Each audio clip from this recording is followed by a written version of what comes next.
Bom, gente, há tempos a Venezuela, como nos relatou esse ouvinte, vivia uma espécie de ditadura branca, digamos assim, e agora uma ditadura assumida. Como você falou ali no início, a Suprema Corte do país acabou assumindo o parlamento, só que na prática isso já vinha acontecendo. O que houve? Esse parlamento foi eleito no final de 2015 e aí, como a maioria do parlamento eleito era uma maioria de oposição, o governo da Venezuela, na calada da noite, mudou os ministros da Suprema Corte para ficar com essa corte a seu favor. Portanto, ao longo de todo o ano de 2016, qualquer decisão que o parlamento tomasse que era contrária ao governo, na prática, a Suprema Corte ia lá e anulava a decisão.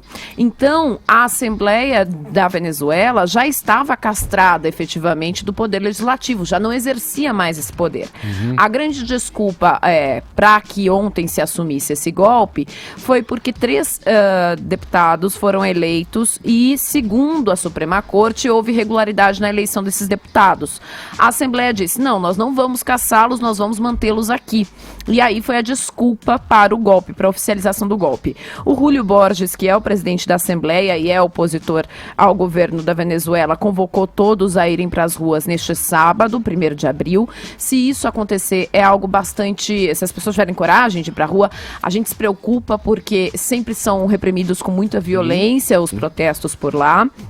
E vale lembrar que a gente tinha já algumas informações de agências internacionais, como a Stanford, por exemplo, que é uma consultoria de análise de riscos, que dizia que o governo vinha intensificando a monitoria mesmo de militares locais, militares que eram responsáveis pelas províncias, porque já suspeitava de você poder ter aí algumas manifestações contrárias ao governo. O que acontece? Esses comandantes regionais, eles são muito fiéis ao governo, porque justamente o Hugo Chávez acabou rebatizando o exército ali de bolivarianos, eles têm o controle da distribuição de alimentos, eles têm controle de negócios de importação e exportação, então há todo um interesse econômico para esses militares que estão ali na cúpula, nos controles regionais, mas quem está abaixo deles, né, no exército, já não está mais satisfeita com a situação da Venezuela, que é essa ditadura.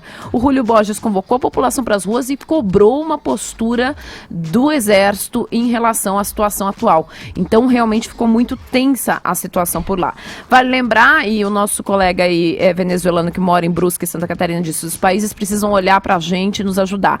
Isso deve acontecer efetivamente, porque agora em maio nós temos uma reunião aqui no Brasil da Organização dos Estados Americanos, são 12 países que fazem parte da organização que vão tratar deste assunto na reunião, e o Brasil deve ser o país que vai liderar aí a pressão por uma volta democrática na Venezuela. Já foi o país que liderou a pressão pela saída da Venezuela no Mercosul, mas agora o chanceler brasileiro foi uma das pessoas que, junto com Aécio Neves, recebeu a mulher do Lopes, que é um grande opositor que está preso lá aqui no Brasil.